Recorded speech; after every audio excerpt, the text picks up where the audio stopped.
Welcome to the Locker, Season 2, Episode 65. I am A White along with Van Hiles. So, what's going on? Man, same old, man. Nothing, same day. What is it? Same day, different day? Whatever. Shit, I can't even think of can't even think of it right now. You know, same deal, man. Still trying to deal with HR. You know how it Yeah, is. man. It's kind of odd when you're in the podcasting business, man, and all you doing is just tuning in and logging in. We don't know whose jobs are. Like we don't know whose job is to get us on air, off air. Right. Facts. That's job to post this, post that. So like I said, it's tough, man, getting in contact with people, man. that is a. I was all right, Mr. Vault. What's going on, Mr. Vault? That is a fact, man. When all this pandemic virtual stuff, man, just screwed up everything. You can't even call. You can't even. People don't even respond to email now. People want to go on Teams meeting for everything. I'm not going on no Teams meeting, man. I don't need to see you. All I need to do is hear you, and you hear my complaints, and we get this thing ironed out. But you know how people are now. Man, we're gonna jump into it, man. Yeah, man. These last couple shows been running long. I'm East Coast. I'm Eastern Standard Time. Yes. I feel you. But I did want to start this show off a little different. Okay. And I don't want to delve off into this too much because I should have kept on some anniversary dates, man, because we're in the middle of the second year. We did approximately 200 shows. Wow. And not that I want to give anybody else any publicity or any air on our network. Uh-huh. But I said, we're going on 200 shows, man. And I was saddened to learn. I don't know if I was surprised. I don't even know if I was really saddened. But Michael Bennett and the cut man, Alan Cutler, after 2 weeks, have disbanded their show. And it was put on social media. Right. The only reason I'm bringing it up because I felt like it's something that didn't have to reach social media. But it is a hell of a marketing ploy. Huh. If it's all, you know how rap beef goes. All of a sudden, somebody say something about Drake or Lil Wayne or Eminem. Now they got to come out with dropping bombs because everybody's paying attention. Oh, what's Drake? What is Eminem gonna say? What's Wayne gonna say? So, but wow, how did that whole thing take you? And the reason I say that is because I don't know if we agree on everything, but you can have your opinions, and I guess that's what makes it work.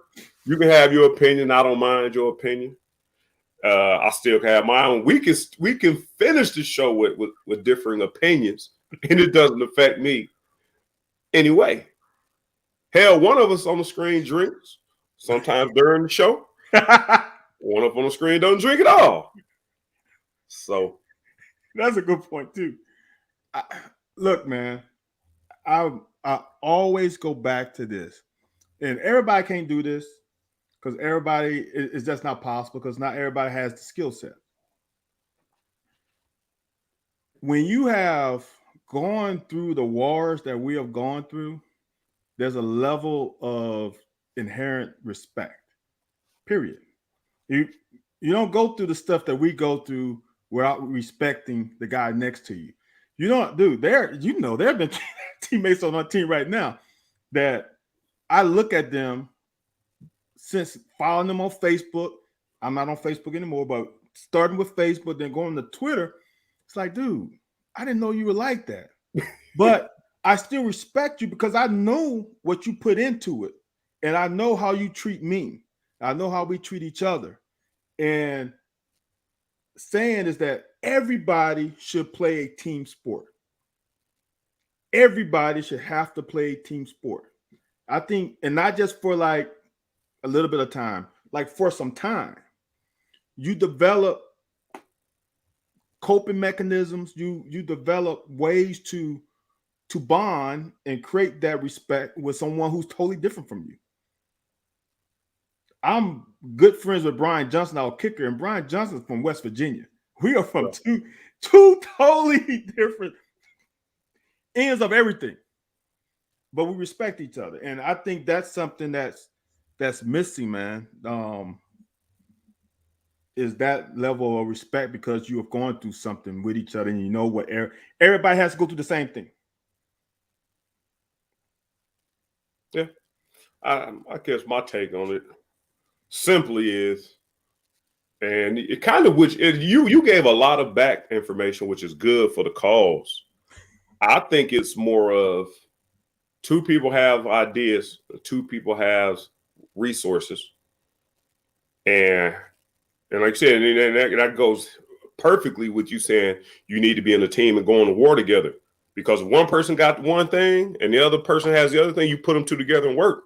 One person doesn't have a network and the other person has a knowledge and feel like, well, because I got the knowledge, and I'm not saying this particularly on them, but I mean, this kind of seems what it looks like on the outside. One person has a network already set up and one person has the knowledge. So now your knowledge does not trump their network, because without their network, you don't reach the audience. And vice versa.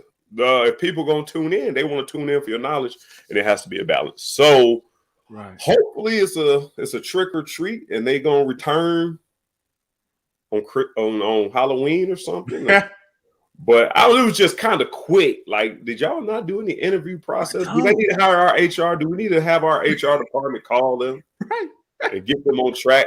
But, I like both of the guys. I just found it odd that they couldn't get together. Man, so. I'm going to say it again, then we can move on. It's ego thing, man. Like you said, you come here for us now, you came with how many years in the media? You came with Rolodex of people. Your connections is way better than mine. I got to respect that. And I don't think I think it's something to be friends and then to go into business together. I don't think they had that business respect. I think they could be friends, but that level of, I think they were missing it. But the level of respect or friendship, one of them was missing. Definitely one of them was missing. But since we do have the great Larry Vaught, I don't know if he's still watching or just tuned in. He turned in, turned off. No, a lot of people do that. I go onto some of those Twitter things, or I go on to some people's lives and I watch it for a while. And once this starts becoming a lot of marketing and whatnot, it's with luxury. Okay. We don't have to market a whole bunch. But once it becomes that, man, I get tuned. I'll come on just to see the banter, because it's not an arrogance thing, but there ain't too much you can tell me what's going to happen in a football game that I don't already know. I mean, so I just listen to see what people going to say and just hear different point of views. But I don't feel like, I never barge into them and say, no, this is going to happen because of this. No, I keep my opinion to myself. You can hear it on Wednesday nights if you want to hear my opinion. Right. I feel you. For support, the camaraderie, I might learn something. Larry Vaught says Dane Key's making his decision tomorrow. I don't know if you know that or not. Yeah. Son of our former teammate Dante Key. What's up, Tay? Is it anything other than Kentucky tomorrow? Man, I don't know. I hope it's Kentucky. I really feel like it should be Kentucky. But like my son, he won't say this, but I know it. Maybe Dane wants to create his own path, right? His dad has already created a path here. Maybe he don't want to follow that one. Maybe he wants to go up north. I hope not, but that's the thing that always bothers me. Not that concerns me, is that his dad has already created a path, and does he want to follow the same path? Hold on, let me ask you this before you go into further. Let me ask you this. You keep saying created a path, no disrespect or no slight to anybody, but has Dante Key's name been mentioned ever in his existence more than it has with Dane? So you're saying creative path. So if my dad went to Kentucky and played on the team, and I'm the number one player in the state and can come in and potentially go to the next level, is that really following is that really like, ain't that creating your own path? No. Now Russ Yeast coming to Kentucky after everything Craig did would have been hard, and that would have already been a path. There ain't much you can do to make your own path. But I believe when you say follow the path, I feel like Dane can actually come here and be like, oh, his dad also played here, not the son of Dante Keith. I feel you, but still is a path. It could be a path of I don't want to be at home. There's a lot of paths in that. His dad played on defense. He plays on offense, so it's a different path. But does he want to? I'm trying to talk myself into not being disappointed when he goes somewhere else. I truly think he's come here, but you can't guarantee anything. You know what I'm saying? I would say right now, if I would put money that he's coming to UK, I think it's 80-20. I don't know where the other. I know Michigan was one. There's somewhere else there could be two, but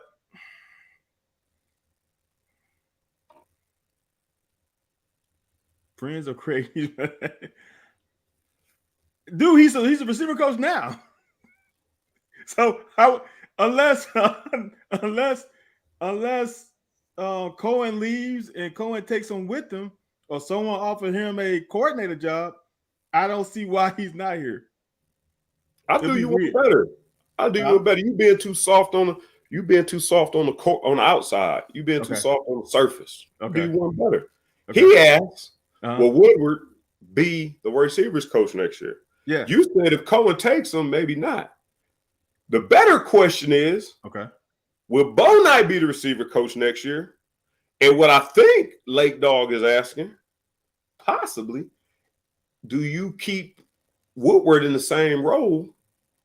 Because it sounds like y'all just glossed over the fact that Bo Knight's the damn receiver coach. Is he entitled still to the receiver coach? Because I thought he got demoted. No, I thought he just had I thought they had the same titles, but one was doing all the work. But it may have changed after a couple weeks, but I could have swore. Oh, I thought he was. I thought they labeled him as a receiver coach. I could have sworn I saw some on Twitter where one of them said he's a receiver coach. I think it was Cohen. I don't quote me on that because I see a lot of stuff I might have just put two and two together. This is what they could do. I don't think they will. There's some reason why Bo Knight is still here. There's some reason there because he could have easily been fired. What he did was a fireable offense. Like that's without doubt. So I don't think he got in trouble for it though. I think all the charges were dropped.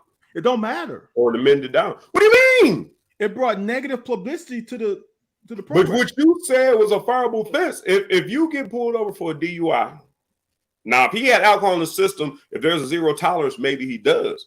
Mm-hmm. But if they throw it out in court and they throw it out or amend it down to reckless driving or something, an open container, because there was more than one person in the car. The driver gets the open container penalty. I'm not going against what you said, but I got you. I'm just saying that just because he got pulled over, the end result can determine what's going to happen. But I'm still looking to see what his position says. It's just weird. This is what I was going to say that could happen. They do this in the NFL in some situations. You got a slot receiver coach, and you got an outside receiver coach. Yeah. Maybe they see something in him that makes him a good value to the coaching staff. So they, just like you have, some people have a corner coach and a safety coach, which to me, I don't see the difference.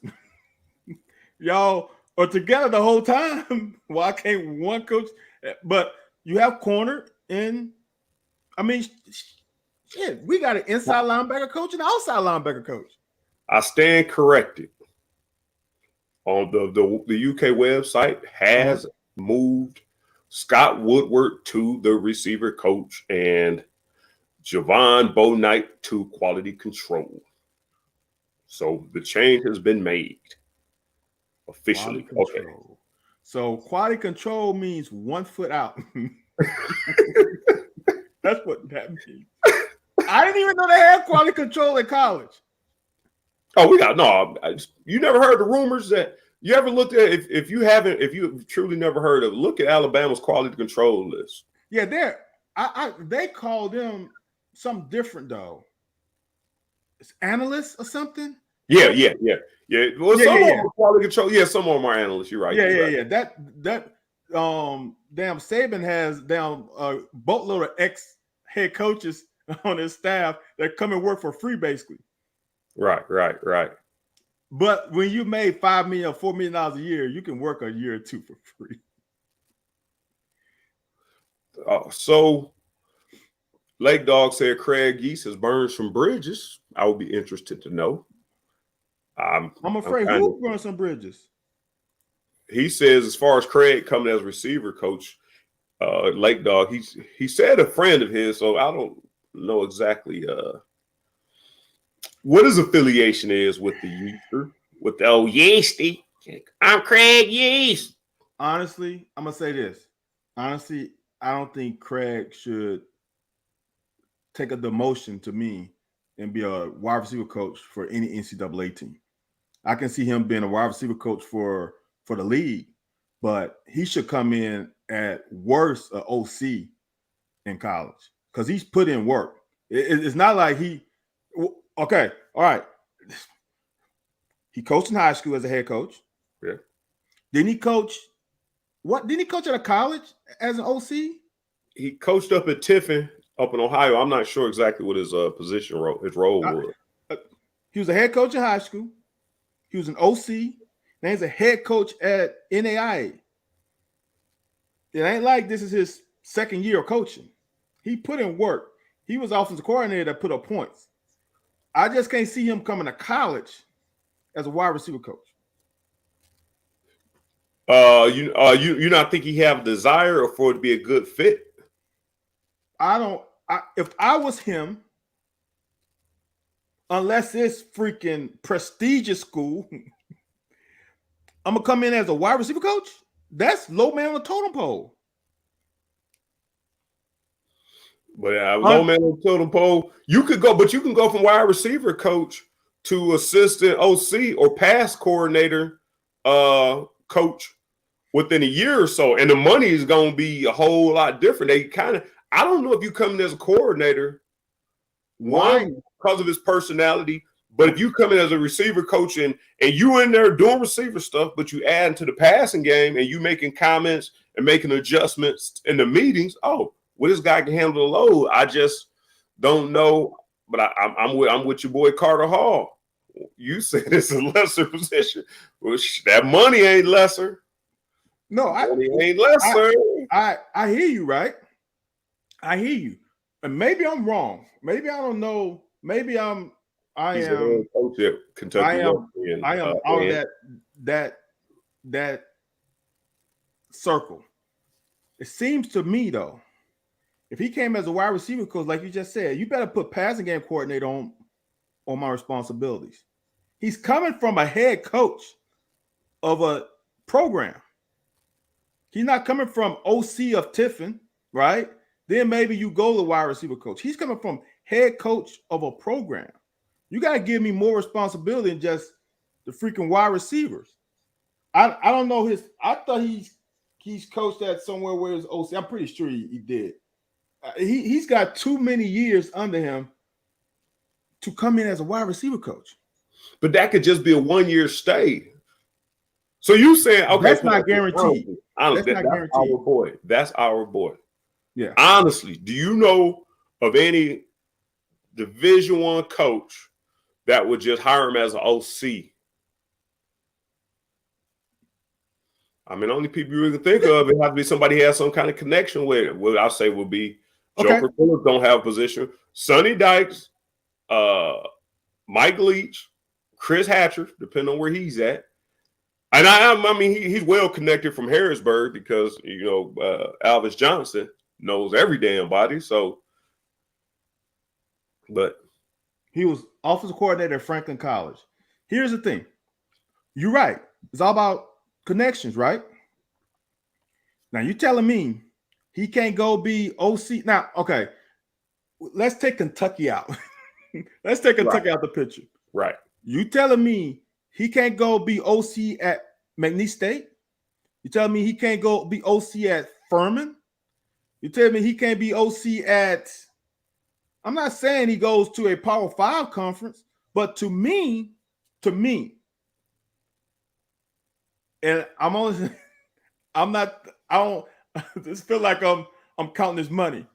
To me, if I'm at Kentucky Wesleyan as a head coach, he ain't making that much money right now anyway. Right. If the next step for me is to be a promotion, and a promotion would be I would go to Old Dominion. I don't know. I'm pulling these schools out of my back of my Old Dominion to be an OC. You're gonna have to take me. I'm creating a culture at a school, right? You're gonna have to take me from that. You're gonna have to give me a reason to take me from that. And there's probably gonna be 600. I mean, there's probably gonna be 100,000 reasons. That's why. I mean, I can't argue with you. I see your side, but I mean, you making more money, you cut your teeth, making connections. And okay, I give you that. If you say Division II, the lower Division I, non-Power 5 Division I can see that. I just feel like he has a better chance of moving up to where he wants to be quicker, getting connected with the right person, and coming in at a nice pay at receiver, get them to know your personality, get to know your game regimen and your game breakdown acumen, adjustment making abilities, and they'll slide you in a lot quicker. Then you're gonna have to be OC on another level, I believe, for quite some time, unless you come in and do a Hal Mummy or something. Just start lighting up 40 and 50 points a game. Right, and I feel you on that. I'm just saying, if I'm him, obviously, to me, he could have been wide receiver coach after his last stint. I'm sure he could have been somewhere at wide receiver coach. Here's my thing. If I'm going to go down, I just had a buddy, man, who played at Ole Miss. He was a coach at Duke with Cutcliffe. And Cutcliffe loved him, kept moving him up, kept giving him more responsibility, et cetera, et cetera. He went to Texas Tech 2 years ago because he wanted to be a defense coordinator. So he was co-defense coordinator. Guess what? 2 years later, Texas Tech fired a coach. Okay. I think he was associate head coach at Duke. Right. If I'm going to go out, I'm going to go out with guns a-blazing. Let me call my own game. That's just how I see. Stu is in a different spot, though. Stu has. This is why I say this with Yeast. This is why, man, we've gone down a whole different avenue. This is why I say this with Yeast. This is the only reason I say this with Yeast. Yeast has been a head coach in high school. Yeast's progression has been the right progression. Coach Stu came in as a GA and got a job as a D-line coach. So that's his natural progression. Yeast has led men many times. I don't think people understand. To lead men is totally different than leading a room. You led a whole group of guys. That, to me, gives you a bigger cachet than I'm just the DB coach or I'm just the linebacker coach. That is a different path. But when you're a high school coach leading a program, then you're OC leading the side of the ball, I think now you're head coach, NAIA, I think the next step is not just to be freaking wide receiver coach. When you've been leading groups of men for years now. That's the way I see it. All right. I'll tell some of them coordinators and late dog, that's Lamar Thomas, who they took over Oh yeah. Yeasty. Man, okay, I can see you being upset with that. All right, man. Let's get into the show. Yeah, man. Oh, Let's start the show, Ron. Right.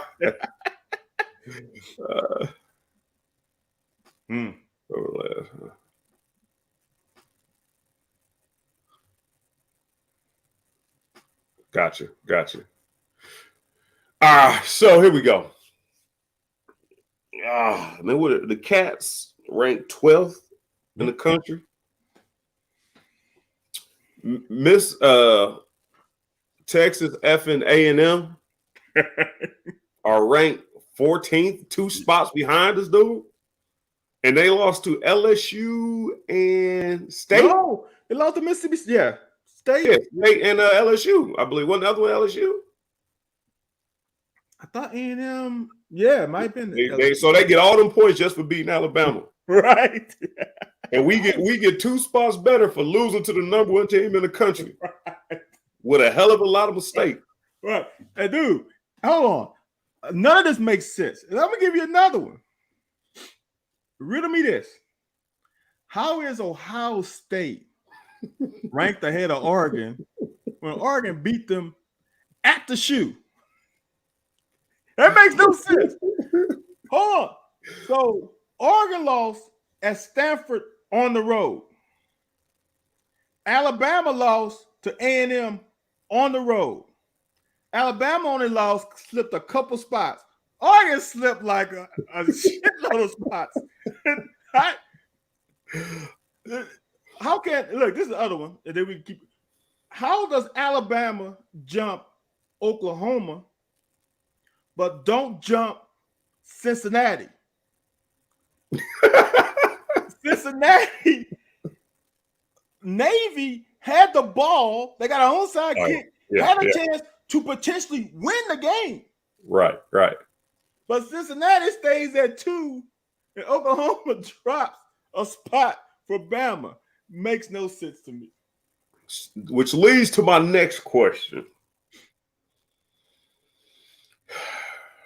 And they asked me this on Sunday morning. And I can give my most honest answer, but I also got to be realistic, just knowing the people who are making decisions. Can the Cats make the playoffs? You see a route for if we win out, does the Cats make the playoffs?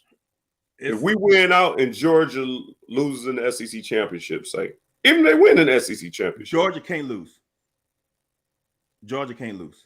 If Georgia loses to Alabama and they both 11-1, you don't think Georgia makes the playoffs? Then both of them are making the playoffs. But we don't. They ain't nowhere in hell they put 3 SEC teams in the playoff. Hey, I can't see any voter saying, well, if they're gonna put 3, they might well put 4. They might put Ole Miss in there too. I just can't see a case where they put 3 of the 4 coming from one conference. I don't care how good everybody is. I just don't see it. And that's where the problem is coming in. You're saying they can't make it because you just think it ain't fair to have that many top 25 or that many SEC teams in the top 25. So Cincinnati is going to have to make their bet against SMU by the end of the season. Alabama, I guess if Alabama beats Georgia, they kind of swap spots because Georgia will still be number 1 probably, and Alabama will probably jump to 2-1, and Georgia they may be 2 and 3. They might be 1 and 3. Hold on. This is what I got to explain to you. Ohio State, Michigan State, which are 4, 5, and 6. No, 4. All RAT move to the cloud. The cloud would give 5, 6. Hold on, man. I got 5, 6, and basically they going their whole situation is gonna make its own noise. Michigan, Ohio State, and Michigan State, and Iowa. So the top 10. 4 of those top 10 teams will have had to get another loss or 2. And you mean to tell me only team up there that could possibly go undefeated is probably Cincinnati. Yep. But if Cincinnati's the only undefeated team after Michigan, Ohio State, Michigan State and Iowa do whatever they got to do to each other, and we got one loss to the number one team in the country, we won't get 3 teams in. I'm gonna say this: we should get 4. Just being real, but yeah, I don't think. I just don't look. If Oregon wins out and they only have 1 loss and they beat Ohio State, they probably in. I don't think Cincinnati's going to beat SMU twice. They got to play them in the conference championship. They might have to play them in the conference championship. So I don't think they can beat them twice. But let's say Cincinnati beats them twice or beats them once in the champ. Whatever. No, Cincinnati can't lose. So if Cincinnati lose once to them, they out. Right. Michigan State ain't going undefeated. They got to play Penn State, Michigan, and Ohio State. They losing one of them. They ain't running that gamut. The only team that has a chance, and then Iowa's going to probably have to play Ohio State in the Big Ten championship. That ain't going to happen. So all that Big Ten mess is going to be figured out in these last 5 weeks. If they put a third team in, they don't no one respects us, man. We still get this bullshit of, well, Kentucky won't make it because they haven't beat a top 25 team. Bullshit. When we played them, they were in the top 25. Don't now move the goalposts. Well, now they're not. No. It doesn't work like that. It works when you played them. Right. Honestly, if we went out and Georgia beat Alabama, how can you not say we're not the second best team in the conference? How can you not say that? We played Georgia at home.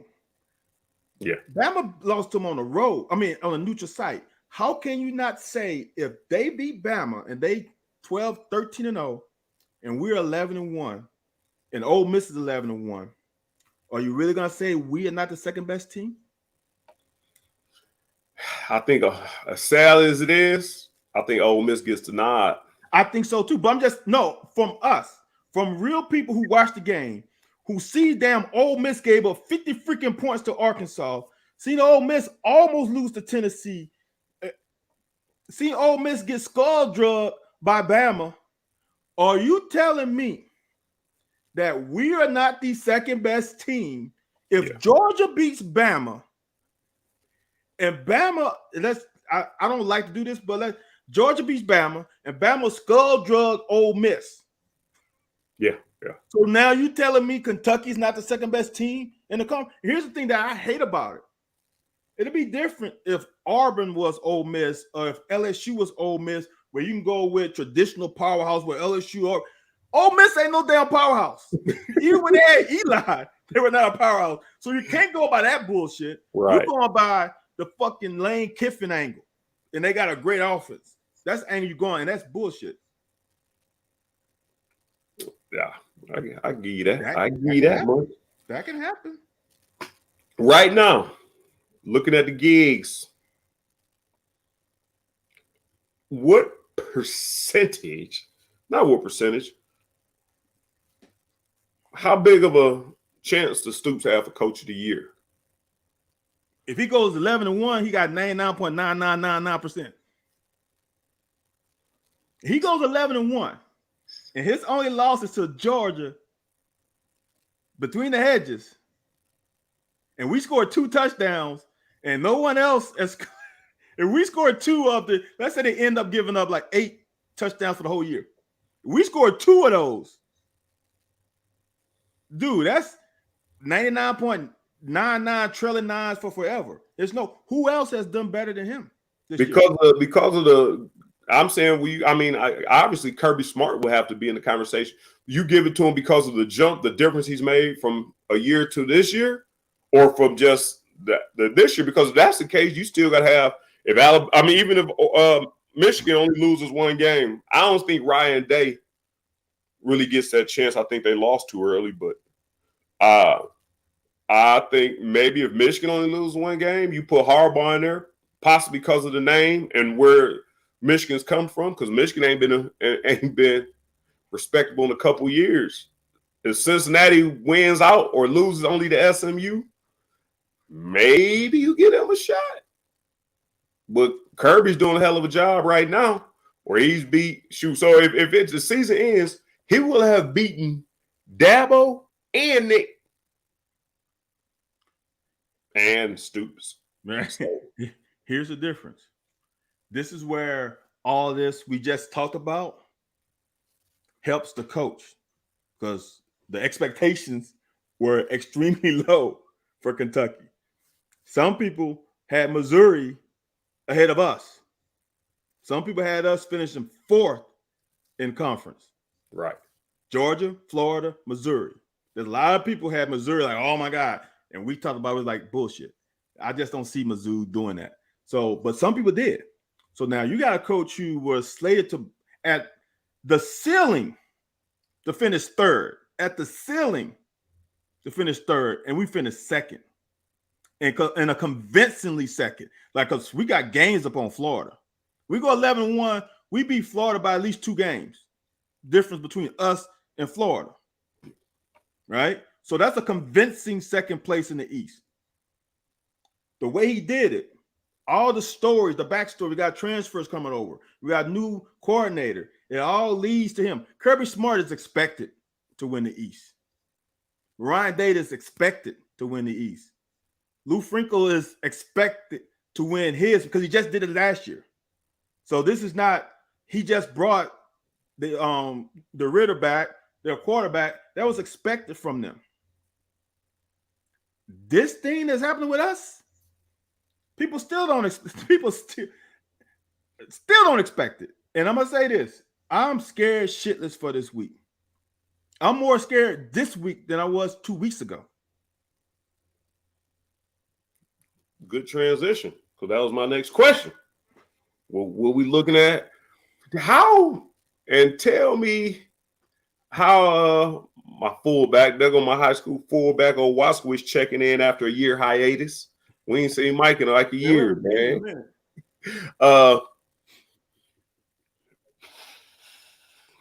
You concerned, and I'm gonna see if I can figure out why you concerned. Because the question I was gonna ask you was this: last game they played, I looked at some of the Texas A&M, look at some of the Alabama joint, dude. Mm-hmm. Now, if you ain't gonna give me no respect, don't give me no respect. But I'm gonna tell you, air raid running backs don't run the ball that often. Hey, and Lisa took it to a whole nother level. Yeah. You're not even getting. I used to at least get double-digit carries every so often, 11 or 10. He not giving his running backs 7 carries. Hold on. Yeah. Last game, them jokers threw the ball. Well, not threw the ball too. 12 different people caught footballs. So we're not running it, but everybody getting a touch on the football. But here's my question, and I'm gonna let you go ahead and do your thing. Our weakness on our defense. We need to talk about this for 2 weeks. Our weakness on our defense are our corners. Unlike what I've heard you on some other shows, I don't know. I don't say we play man. I definitely don't think we play. I don't say we play man. Hell no. I thought that's what you said. I thought what I heard you say on another show. Hell no. Oh, okay. Hell no. We can't. We no. Even if we blitz, it better be a zone blitz with a zone behind it. No. N-O, no way in hell. No. Mm-mm. Or as that Tracy Morgan gift say, nope. Mm-mm. Mm-mm. Mm-mm. Mm-mm. Yeah, nah. Hell no. No. I'm giving that Shannon Sharp. Oh, what? No way, man. Okay, yeah. So what concerns you about him? You just said it. My concern is, you know, the offense well. Let's just say this: the backs combined, the backs individually, let's just say that, are second and third leading receivers on the team. Second and third, dude, on the whole football team of a team that passed the ball 60 times a game. Your running backs are 2 and 3. If you combine them, they are the leading receiver on the team. And one thing that concerns me is, I was saying this on another show, it's a difference between a check down and a release. If you checking down, you going through all your progression. Oh my God, oh my God, oh my God. Hit it out, let me dump it off. Everybody's going into their zone. They're looking at the quarterback. Their shoulders are square. They can come up and tag that up. When it's a in rhythm throw to the back releasing, I don't feel confident in our corners, especially our field corners, coming up and minimizing that gain to less than 4 yards. Because if you get 4 yards or 5 yards, now it's 2nd and 5. Now it's 3rd and 2. They run on mesh routes, they're going to get freaking 2 yards unless someone drops the pass or we get a tip ball. But in essence, when you play zone and they run mesh routes, you're giving up 3 yards. It's just it's a given. So we get into 3rd and less than 2 consistently, they're just going to boom, boom, or they're going to swing it to the back. I am not comfortable with our corners in space consistently making that tackle. And the reason why those MFers got like 80 plays a game, because they don't mind throwing that 3-yard dump off the whole drive. And that's my problem. So he said we go, maybe say he's saying go 3. We get backer curl flat. You don't think we got enough range in our backers and leave Jones and Square in the middle for the slants and the crossers? Tyrone, this is the problem. If you throw it into the boundary, yes, the linebacker's right there. If you throw it into the field and it's between the hash and the numbers, do you think that running back is going to turn in to get that heat from the linebacker, or you think he's going to run towards the sideline? I guarantee you, I'm running towards the sideline to that damn corner. And that's how I see it. I just don't. Now, here's the thing, Ty. Here's something you're right about, and this is something I showed in the Alabama game, and I showed in the Alabama game where we didn't do it right. If our corners come up and prevent him from going outside and turn his ass inside, even if you miss the tackle, come in strong and make him turn inside, then you can turn into your linebackers. But I can show you many cuts of our guys coming from the outside and that joker hitting the sideline consistently. Louis says, I don't know how to read this. Louis says he's counting on us outscoring them, which means if we don't outscore them, we lose. I don't I don't know if we trying to really match them jokers score for score. I'm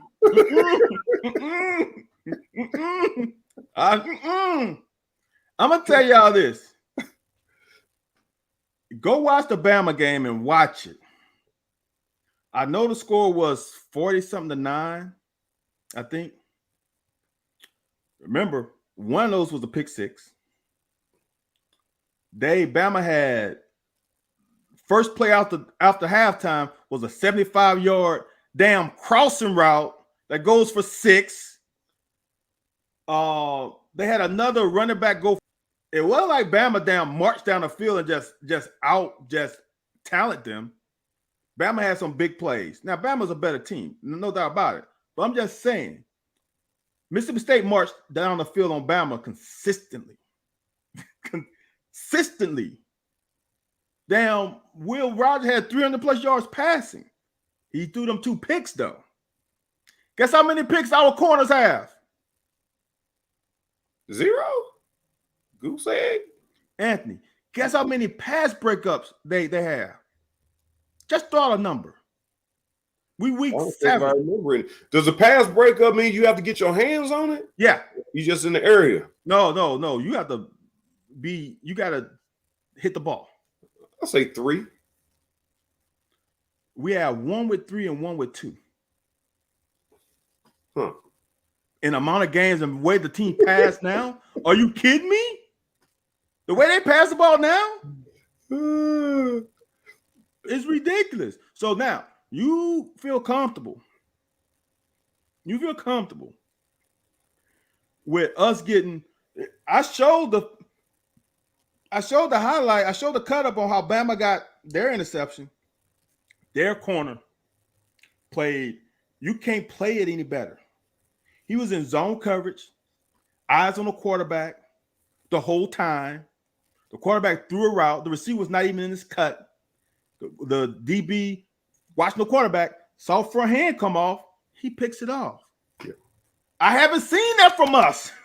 I haven't seen it. So I haven't seen it. How can I believe that they're going to all of a sudden do it this week?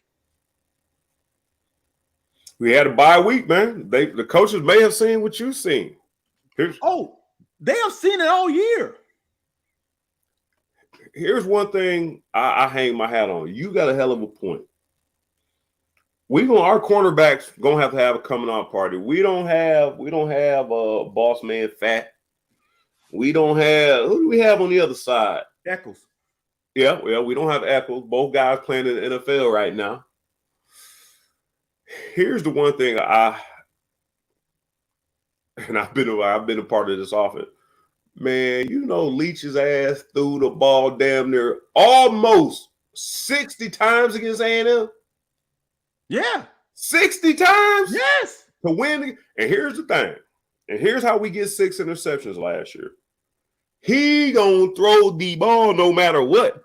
So from playing corner, you can't get one pass breakup and relax or get you a pick and say, okay, yeah, they ain't coming back over here. He gonna throw it. And that's where everybody asked me last year, like, well, hell no, I wasn't surprised. That's what he gonna do. Like, you ain't about to give your running back 30 carries just because you done threw 4, 5, 6 picks. He's gonna throw that ball. And like you just said, and that should prove it. That motherfucker threw 3 interceptions. He threw 4. He threw 5. He threw 6, and they kept throwing after he threw 6. Like, it wasn't no. I don't care. This is all what we do. So here's the thing I say. I ain't never been a part of a game in my entire career. I'm trying to think. I ain't never seen a 40 attempt game. I've seen plenty of them. Well, when I played, it wasn't like that. I haven't seen a 40 attempt game, okay? 40 freaking attempts. That means the corners are going to get at least 10 targets. At least 8. You telling me you can at least get a couple breakups? And like I tell everybody, if you are breaking the ball up, you are a beat away from picking it off. Because for you to get one hand on it means you close to getting 2. That's like a couple of inches reduced when you get 2 on it. And now with the way people catch one hand passes, you might be able to get 1. So if you can get, here's the thing. This is what, if you only have 3 PBUs, either they're not throwing to you or you're not close. Yeah. 3. You only got the most at corner. Dude, Yusuf Corker, freaking safety, has 7. And he ain't been throwing it as much as you are. Right. So if he got 7, he should have 1 pick. He really should. If you got 7, you should have 1 of those. So if he has 7, and the leading corner has 3, and the corner has 3 isn't even a freaking starter. The other starter has 0. He's goose egg with interceptions and PBUs. 0. Seriously? And people, you know how many questions I got asked about my corners? What I said about corners, like, oh, all this stuff. 0 PBUs and 0 interceptions. What are you doing? Yeah, that's true. That's true. You was out there bullshitting. Lake Dog wants to know, are we missing clink scale? Or is it a talent thing? It is a player thing. Listen to me, y'all. Listen. I played for, and I'm realizing this, I played for one of the best coaches ever. because I'm realizing some people are not teaching what I got taught. Coach Smith can't be on the field with you. He can only give you the information. This ain't new. Look at 2018. How many interceptions those corners had? Look at 2017. How many interceptions did those corners have? This is a player thing. Look at Coach Stoops in Florida State. Their corners didn't go with damn 0 interceptions. Lonnie Johnson has more interceptions in the league than he had in college. So it's a player deal. I want people to understand coaches can only, this is not high school where you can out scheme your opponent. Like their coach not smart. You can just out scheme them and you can throw some coverages in that they ain't never seen. Dude, all these teams have seen there's only so much you can do in coverage wise. It's the players. It's simple as that. So this is my last one. How can Boss Man Fat have 4 interceptions in 9 games? And I can't remember how many PBUs. 4 picks in 9 games. We got 0 in 7. Do you think that's coaching? Or do you think that's the player? So someone had to coach up Kevin Joseph, and he got 4. Are you telling me that? Yeah. Tyrone Johnson would like to know what's the difference. I think you kind of answered that on your what's the difference about this defense of last year's that gives you concerned about being successful against them this time? Oh, no. Look, man, you are not going to get 6 interceptions again. That's an anomaly. It ain't. I'm telling you, it's not tough to do, man. I've said on this show several times. 6? And I can't remember them. I think it was, I know for 3 for sure. Tim Couch threw 5 interceptions in, I want to say 4 games. But I'm for sure it was 3. Vandy, Indiana, Florida. And I thought there was another one. And we damn near lost Vandy and Indiana. No, we damn near lost we damn near lost Vandy and Indiana. Okay. Well, okay. Maybe I'm wrong. I ain't never 6, dude. 6. 6. That's a lot of fucking picks. I would say this. We should if we don't get 2, this game is gonna be very, very close. Because you gotta get 2, man. But here's the deal. I don't think it's gonna come from a corner though. We have 3 this year. 1 from Ty, 1 from Weaver, and 1 from Jones. Linebackers, safeties. Look, if our defensive line tips the ball, we should get a couple because they like to throw the mesh routes. They get our hands up. We might be able to get a couple. Yeah. But to answer Ty's question, the difference between this team and last year's team is that we have more depth. That's really the difference. We have depth this year, but we don't have playmakers like we had last year or the year before. I think our players are as a whole, as collective unit, is better, but we don't have playmakers. 2018, you knew Josh Allen. You knew on a big play, Josh Allen was getting a sack. I mean, you can just count on it. You knew in 2019 that one of those safeties that was going to come up and do something, or Jamin Davis was going to do something. Somebody was going to do something. You have playmakers. This year, we don't have playmakers. Josh Paschal, to me, is the only playmaker we have. Outside of him, there's no playmaker. There's no guy to me. I don't want to say this. I don't want to say this in a derogatory manner, but we don't have a football player outside of Paschal.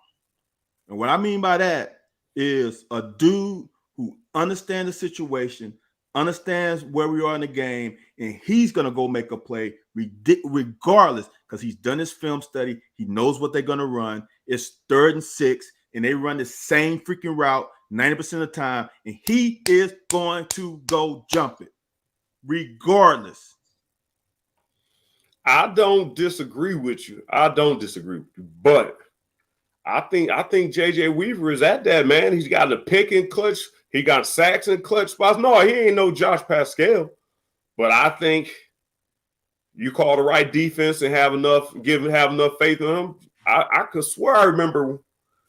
I don't know if it's in a row, but he got a pick in the clutch to close out a game. He got a sack on third down when we needed it in a game.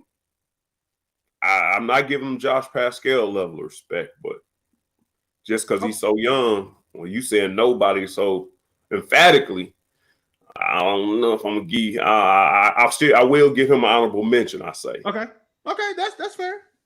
I can agree with you on that.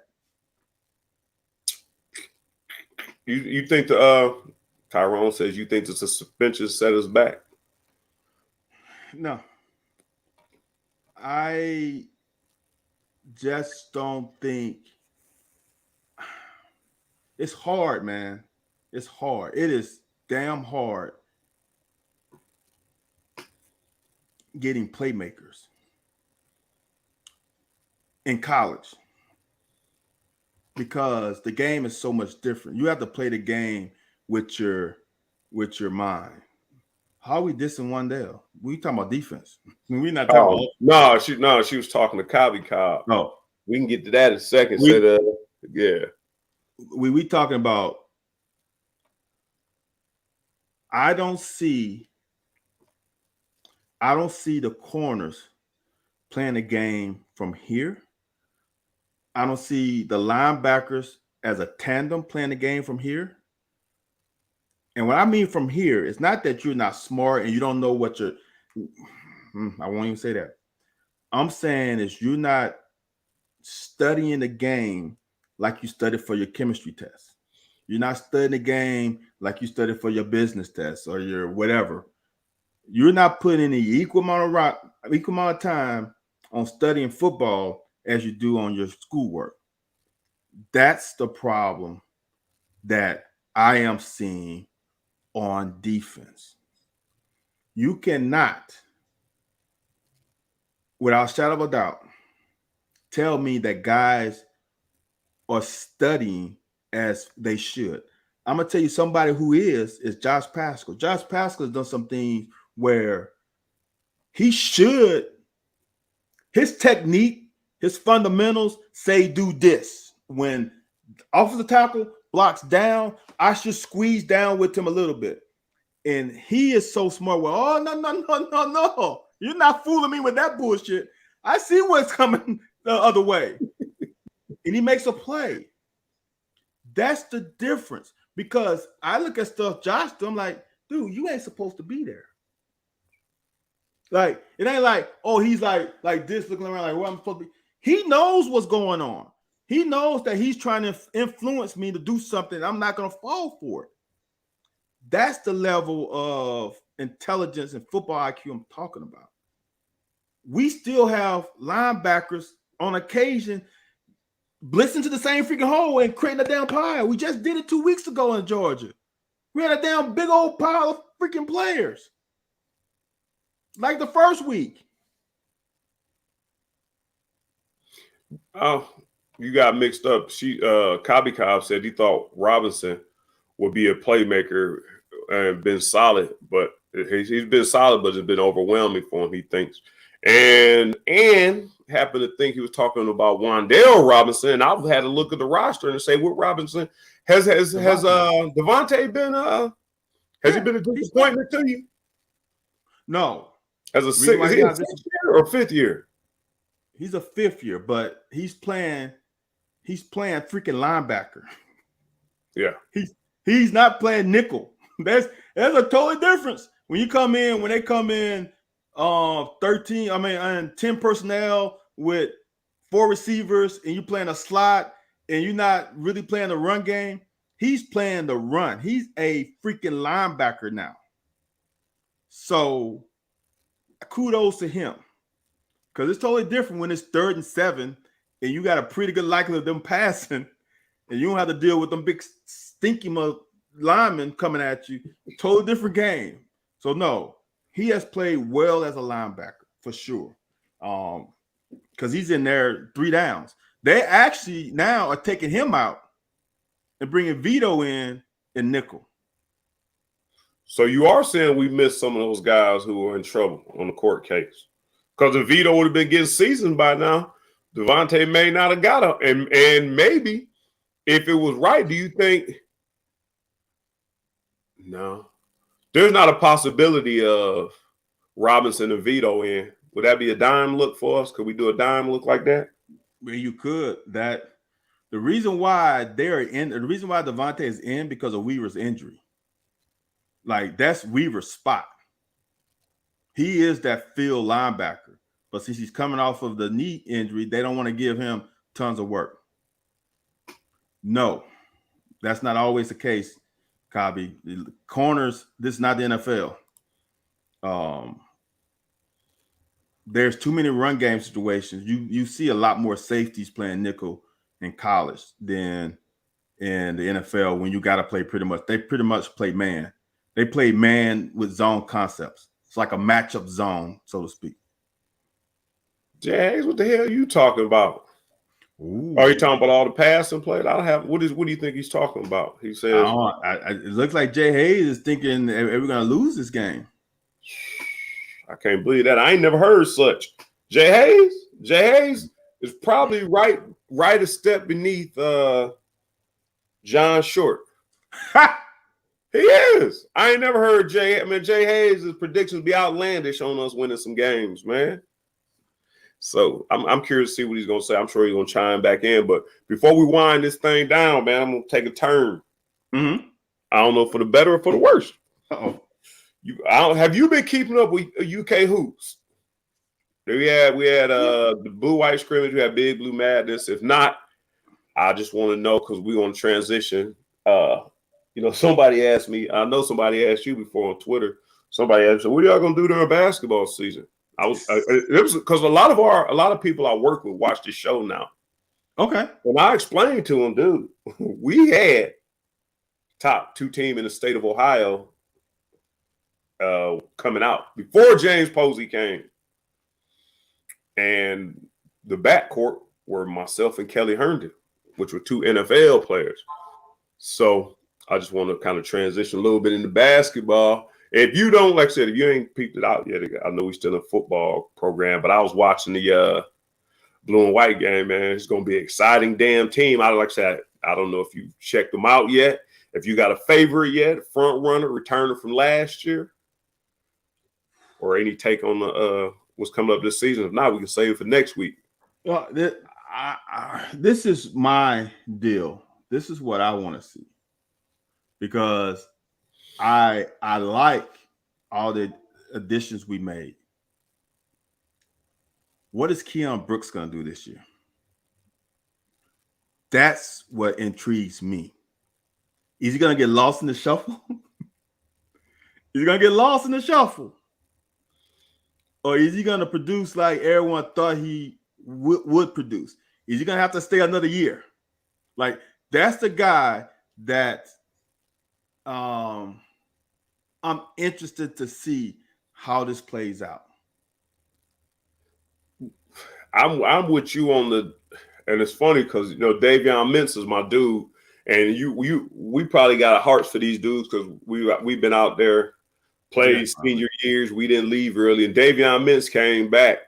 And the dude was a dog last year, man. He was a dog amongst, I don't know, I guess sheep. Because there's a bunch of softness out there. And so for him to come back, I believe he should get a chance to play in front of Rupp's crowd. I believe he should be able to play with him. And you and I speak about this a whole lot of times. There's only 5 players on the basketball court. So when you are out there and you the only dog, it's the same way I told you. I've been out there sometimes, and we had Anthony Wright on here from South Carolina. It was like, man, he gets sacked, and he come to the huddle. He looking at his offensive line. His offensive line looking like, hey, we overwhelmed out here. You like, how you gonna take the next snap with confidence? Like, there's no if you take the next snap with confidence. So I want to see Davion Mintz come out, man, and get an opportunity. But like you said, I think he's already lost in the shuffle. Maybe because of media. hype and the new guys, Ty Washington, Severe Wheeler, and I like Severe Wheeler. CJ Frederick, he on and off the injury chart, but I think Mintz should start the games. Maybe Mintz and Ty, maybe Mintz and Severe, because I think Wheeler is going to be used in certain points where we just got to break down where it ain't a shooting game. I think we give him the ball, but I think Mintz need to be a part of it. I'm also with you. I think Brooks may get lost in the shuffle unless it's a tight game because he's that tweener. We got big old Lance Ware. We got Collins. We got Sheboy, who I'm talking about some monsters inside. We got a lot of outside shooting. I don't know if we don't rely on just a little mid-range. What I'm concerned about is when Big O gets in foul trouble. Yeah. Because that's a drop to me in not talent, but in enforcer. Because I'm going to tell you right now, I don't know him. I never seen him. I never stood next to him. It seems like if you walk into him, it's going to hurt. So imagine you run into him. So we don't have another enforcer like that. He's going to make people think twice about coming in the lane. I forgot about Grady. Yeah, I forgot about Grady. Yeah, he said, wait, let me see. Let me go back over here and see who Cobby Cobb said he thought. That's talent. Nah, that's what I go with. I think that's the line that I gave. Mintz, Brooks, Oscar, and then Ty has to start, I believe. But Wheeler or Grady, I'm cool either way. We talked about this. We talked about this, that they should go 3 guards. Hell, I might go 4. Because one thing is Big O ain't taking no mess down. He is, I don't want to put this out there, but he's a baby Dennis Rodman. He's a college Dennis Rodman. He's going to gobble up boards. I'm not worried about that. You can go 4 guards. You can put Grady in there. I don't mind. I don't start the game that way. I don't mind going. I don't start the game that way, to get it going. Get Wheeler to see how soft that inside is. And if you collapse on him, I think Ty and Mintz can knock that thing down. Or shoot, man, you start giving them floaters, them alley-oops to Oscar and Brooks, man. And then, like I said, I like the blue and white. I've watched them back-to-back, the blue and white game and the scrimmage, the Big Blue Madness scrimmage. I watched both of those together. And I like the way Damon Collins get around a little bit too. So I was just about that. Do you start Keon over Davion? Yeah, over Collins. Yeah, I think you do. The first couple games until Keon starts showing his lack of aggression, yeah, I think you do. I think you got to have Mintz, Oscar, and Brooks out there. Keon is well balanced. He's gonna play defense. He's gonna give you some mid range. He's gonna give you hustle and give you rebounds. Like I said, it's like somebody on here said, once the game gets a little tough going, I think it weighs on him too much and it takes away from his athleticism. And if that happens, you take him out. And once you have to keep doing that too many times within the first 5 to 10 games, hey, we're going to stop all this taking you in and out. We just sit over here and we'll put you in when he needs a breather. Don't call Oscar Robinson. Robin loved the rebound. I'm talking about the board. I'm talking about chewing up the glass. Scared to put it back. Oh, he said he was scared to put it back. No, I'm talking about glass chewing. I'm gonna say this. This is why I think this team has a chance. Last year, if 2 of the guys were a little off, maybe their girlfriend broke up with them the night before, maybe they had a bad test grade, maybe something was going on prior, they didn't have someone behind them that can carry that load. We ain't got that problem this year. Like you said, if Keon Brooks ain't balling, yeah. If Davion's not balling, if Mint's not balling, you can snatch them up in a heartbeat. Everybody, not all 12, 15 of them not gonna be balling, right? So if 3 of them not there, you sit their ass down. And you got the bag up behind them that's just as good. And I think that's the difference. We are not going to go on cold nights with bad defense like last year. We might go on a cold night, but you got enough bodies that can play defense, rotate their ass in. I think that's the difference. And I'm a ho before we leave. For all Big Blue Nation that were on the Dante Allen train last year, it's gonna be tough sled for him to get in the game. It's gonna. You thought it was world bad last year. It's gonna. How is he gonna get minutes? How is he gonna get any run? Yeah. Yeah. Like you said, we got that thing. If somebody's cold, we don't have to just run with you. We got we got the thing where now, like you said, we got that bench. So if you ain't performing, we got something else for you. And like Jay Hayes said, you got that's the other part. You got to bring out that other part. You stay on the court. You got to play a little defense. We got enough offensive power. You got to come in and play defense. Right. And But, this is a damn good problem to have. I will say this: shooting ain't gonna be a problem. oh yeah. I'm just saying, dude. You got enough shooters on the team. Somebody's gonna be hot. It ain't gonna. You ain't relying on one guy to bring it every night, and you better shoot 35, 37% from 3 and 48 from 2. Or if you don't do that, we in trouble. That ain't gonna happen this year. We got 5, 6 guys who can light it up. We as you want. I know you're an avid female basketball. So I'm gonna ask you this then. Mm-hmm. Somebody said earlier they thought it was gonna be a 3-point game. I'm gonna let you get your opinion first on the Mississippi State game. That's gonna be what we go close out on. Okay.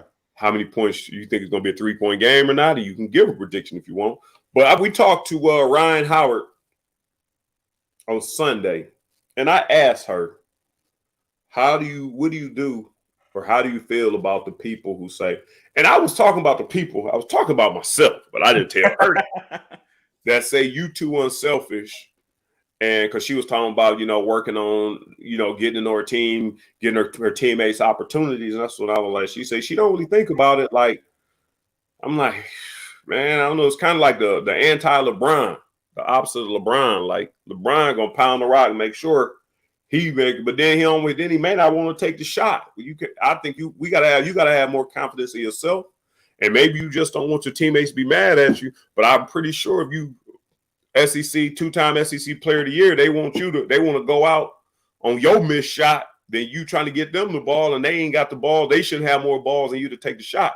So you think Ryan gets the 3rd player of the year? And at that point, does she pass SEC player of the year? And at that point, you put her on the same tier with Valerie Steele? Or is there any chance her surpassing Valerie Steele? The problem with Valerie Steele is, from what I've heard and a couple highlights I've seen, she was a dog. Like a certified dog. Ryan Howard has the talent to be a dog.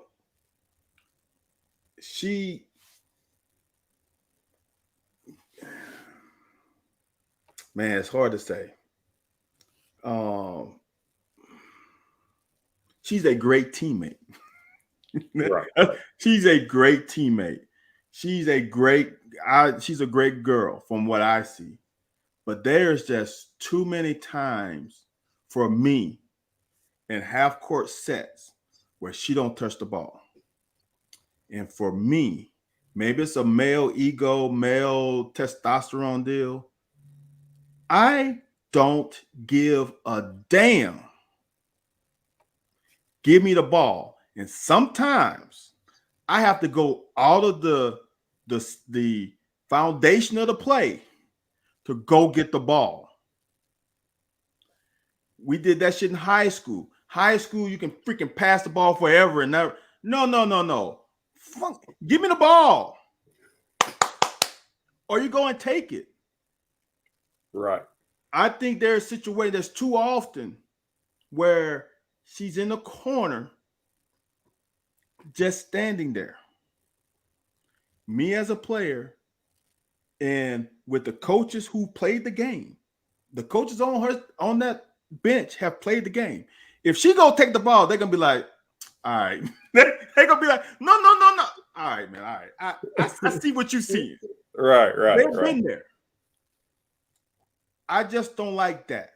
That's the part where I get like, come on, Ron. You are top 3 player in the country. She's definitely top 5 because she's voted preseason All-American. I think she's top 3. Sometimes she don't play like she's a top 3. Anthony, if you were labeled as the top running back in the country, and Mike Leach only gives you the ball 5 times in a game, are you not going to have a conversation with him? Yeah, you gotta ask him. We gotta ask him at the very least, man. What am I doing wrong? What I got to do to get the ball in my hands, man? So, for me, if you got that kind of cachet, it ain't no player in that locker room that don't know that you're the best player on the team. Right. Hey, no one in that locker room like, man, you know how we talk, man, shit, I'm better than him, man. Ain't nobody in that locker room sitting when she ain't there talking about, hey, man, you know I'm better than Ryan. I don't know why she didn't know that. Ain't nobody saying that. Ain't nobody trying to freeze her out. Right. They, in essence, want you to make the play or want you to be the catalyst of the play. That's the part that makes me like, come on, Ryan, take the game over. And this is what we both basketball players. We know the game. Taking the game over don't mean you shoot every damn shot. I'm trying to teach my daughter this. It don't mean you come up and throw a floater every time because you can. Right. Don't mean you can break your guy down and throw a float. No. Taking over the game means you make everybody feel at ease and you give them open looks. Because they're gonna have, if like I'm trying to teach my daughter, you can break down whomever's on you. And you can get your shot whenever you want to. But getting your shot don't mean you're a great player. You got to make everybody else better. And sometimes breaking your player down and someone squeeze down on you, pass to the other girl and let her shoot it. That's what I mean by taking over the game. And that's what, to me, Ryan needs to do more. That's just my opinion. I ain't got no problem with that. And Cobb makes a hell of a point. Valerie's all-time points and rebounds leader. That's a huge mountain to climb to sit on top of that mountain all alone. But how close is Ryan to the points though? She has a great year. Does she have a chance? I don't know. I got to check that out. We're gonna have to put on a Ryan Howard, Valerie Steele watch. That's will take over the that'll take over the Justin Rogers watch. So now Justin Rogers is in the rotation. And performing, I don't know about admirably, but he's performing. So that'll be the Valerie Steele, the Howard Steele watch. Yeah. Yeah, Valerie Steele was a beast. Yeah, it's gonna. I like Ron Howard.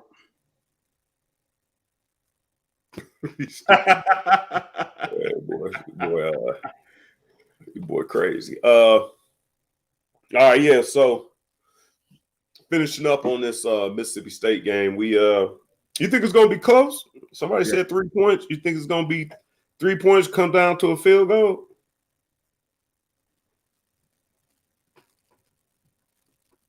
Man.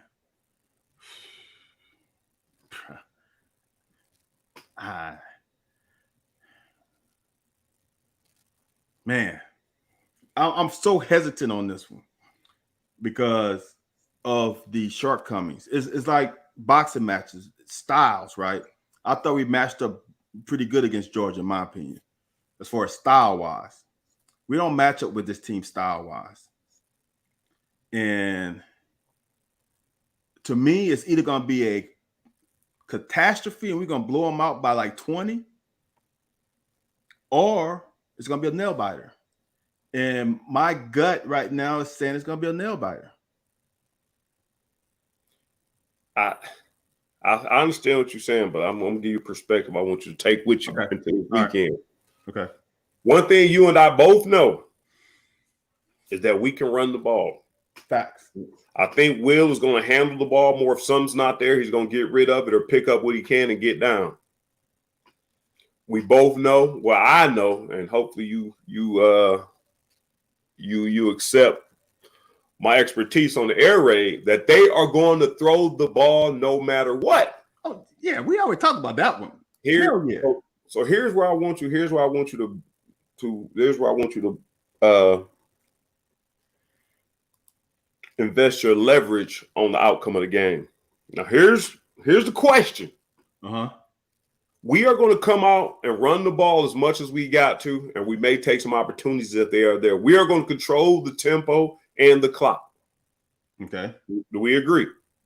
Yes. Or that's going to our game plan.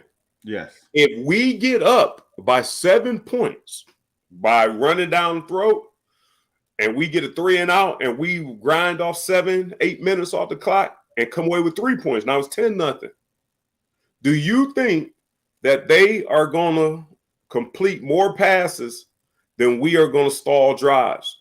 You think they're going to, like, if they just pass, are they going to pick up enough first downs to keep scoring?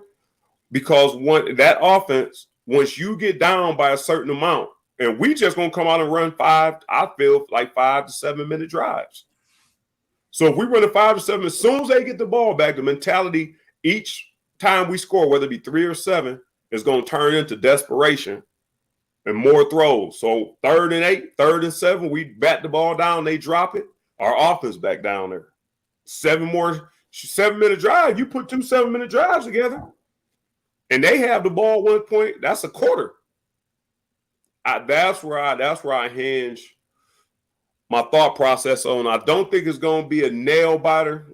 I don't think it's going to be close. I believe it'll be like a 10-point game, but I don't think they're going to blow us out unless they can stop our run, our play action and all that, which I don't think they're going to be able to. And I think once we get the lead, they're going to be laboring to score, and they're going to, and the offense and this coaching style is just not made to, let's be careful with the ball. Let's take what they give us. No, we're going to run our offense no matter what defense you run. We running our offense, whether it's there or not.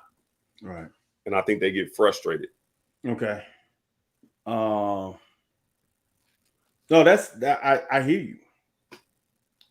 This is why I think it can be close. And this is the problem. 2 things.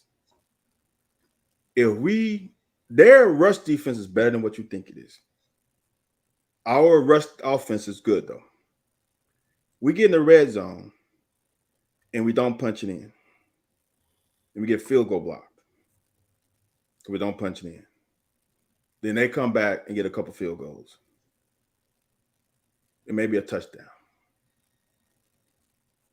That's when it gets scary. When we start running uphill and we're not punching in the red zone. I'm with you. I really think we should win by 10. I think we should win by 10 at worst. Right. I think 10 should be the floor. But man, all this you know why? I'm gonna tell you why I'm nervous. Because what we did 2 weeks ago against Georgia, our defense played out of character than the last 2 times they played. They were not fundamentally sound last week. Stage was too big, though. Stage was too big. If you say that, it really upsets me because there ain't no damn stage too big when you got damn 10 of your damn starters on defense of freaking seniors. So if that's the case, that's some bull. That's the thing. Are they going? Because here's the thing. You said Mike Leach is going to run their shit. If we're not fundamentally sound and focused, they will eat us alive. I agree with that. I damn sure agree with that. So that's my concern. Can we get back to how we played South Carolina, Florida, and LSU? Or do we think we're too big and we're 6-1 and we're great and all this stuff? And let me start trying to get myself in NFL. Let me start trying to make some plays. I got my bands on. Do I look cute? Right. Looking at yourself like kitty cat. Exactly. That's the part that worries me. Because 2 weeks ago against Georgia, bro, that was embarrassing defensively for me. Because it is something. We both played on teams where the other team was just better than us. Me more than you. And they just beat you. That's what I tell about corners. You say I'm too hard on them. What I am is be around the play. If you get mossed, tip your hat to him. Yeah, I saw that. It ain't happening. Tip your hat to the receiver. If you get mossed or you get caught on. But at least I can say I'm in there. He just caught it over me. That Georgia game, it wasn't that. If Georgia did that on us, I'd be like, all right, Georgia, y'all just the shit. No, we were out of place, no gap integrity, not making tackles, not getting off the field consistently. That gives me pause. I want you to understand this. This last thing I want you to understand. And if I'm the defensive coach, if I'm Collins and I'm Stoops, who's a defensive back coach, I am telling these guys, when that joker cocks his arm back, when he takes his hand off the ball, go. I say this because we don't have pump fakes in this offense. We don't have no trickery. We don't have wheel routes. Now, he may have added some. We really don't have wheel routes. What you're seeing is typically what you get. Good point. Now, if you watch enough film, you will probably know when you are getting some trickery, but because Leach has then evolved the offense a whole lot. But there is, so I'm teaching him, man, just go. When he takes his arm, especially on a hitch or like you said, a swing or something, or even screens. Like you said, I don't want to see him in space too much, but I think if they get there early enough, or if they get there in numbers, we might not have to get there one-on-one. You made a point. If the corner can buy some time or turn them back inside, I think our linebackers are rangy enough. And Josh going to get off contact and get there. If they catch a swing pass or a screen or a hitch and you turn them inside, Josh and Square and Jones running there, we got to do that every play, though. So right now we need to be conditioning and practice getting to the ball. Bruh, I say it all the time. I wish I had the play on me. This is why Georgia is so good defensively. They had a swing pass to Wandale. Let's say it's a screen. They had a corner and a linebacker coming up. They pointed to each other. I got inside, you got outside. We about to bracket this fast. He ain't getting out here. I'm going on the outside. You make sure you go on the inside. We're going to turn them into each other. Yeah. We don't do that sometimes. No, we don't do that the majority of the times. We get guys bouncing off to the sideline. I keep telling people that. You don't understand. That's 2 more yards minimum that the guy from the inside has to run. Them big boys run a long way. Them 2 yards is like 20 yards. You turn them in. Josh passes come with ill intentions if you turn them inside. He is about to unleash pain when he got to run 10 extra yards because they got the ball off. But we don't do that. Georgia did that all game, dude. Number 5, Ringo turned the ball in every time. Sometimes he made the tackle, sometimes he didn't. But you know what happened? He turned him into the ball. Man, he lit up. I think it was Jatan at the end of the game. Turned him in. The safety came off the hash with ill intentions. Didn't slow down at all. Because he trusts his teammate going to turn him into him. We haven't shown that. That's my concern. All right, man. I say we win by 10. I'm gonna go 31-21 Cats by 10. I say Cats by 10 down there in old Stark Vegas. I'm gonna go with a 10-point joint. Man, it's been good getting back in the seat, back in the game week, man. Van is nervous.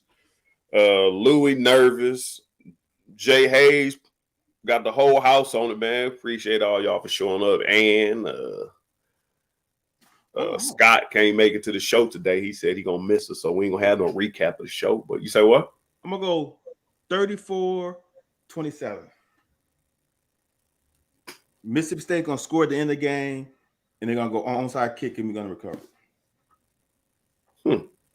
That's interesting. Ain't a bad deal. Lake Dog. Hey, Lake Dog, I appreciate you. Hold on, Lake Dog follows me too. Lake Dog, if you haven't followed The Locker on YouTube, I know you have. I'm just putting it out there. I appreciate you. Highlighting us, me and us. Appreciate all your efforts, man. He's a true one, Ant. Yeah, Harrisburg, man. Harrisburg finest, man. Come on, man. Anybody from Harrisburg is right up there with Twinsburg. anything to end in Berg, man. I feel you. Yeah, I ain't forget anybody. Tyrone, man. I don't know why I started naming people. Larry Vault showing up, Carter, you know, the whole crew. Michelle and them watching, you know, it is what it is. Cobby Cobb. Yeah, so man, go on over to YouTube, man. Y'all been doing a hell of a job, man. Yeah. Go head on over to YouTube, like, subscribe, follow, share. And I think there's a comment or something. Even if you watch and listen to the podcast, there's a comment section now, man, where if you got comments for the show, you something you want to see or some guests you want to have on. It ain't gonna be Alan Cutler again. But you know, let us know. Yeah, man, and Alan and Michael, man, get y'all stuff back together, man. The people need that, man. Yeah, man. Fact. People need it, man. They don't want to just hear with it. If y'all don't get along, that makes for better. If y'all got different opinions, that's what tripped me out about the whole thing. Y'all saying this difference of opinions. That's what makes the show. Air that stuff out. Now, if y'all both too sensitive, then y'all some punks. But if y'all just have difference of opinions, then that's good entertainment there. I agree. Anyway, so we'll be back next Wednesday. Cat 7-1, 10th in the nation, maybe 9th in the nation. Well, Michigan State's gonna lose, so that's gonna. Who are they playing against? Michigan. Okay. Well, one of them gonna lose, so I think there's somebody else playing. Isn't there another top 10 team facing a good team? Somebody. It's a chance we sneak inside the top 10. I say we 9. If we beat Mississippi State, who beat the team who beat Alabama, somehow we get points somehow in there, man. Yeah. But all right, man. We'll be back next Wednesday, man. We appreciate you all for checking us out. All right.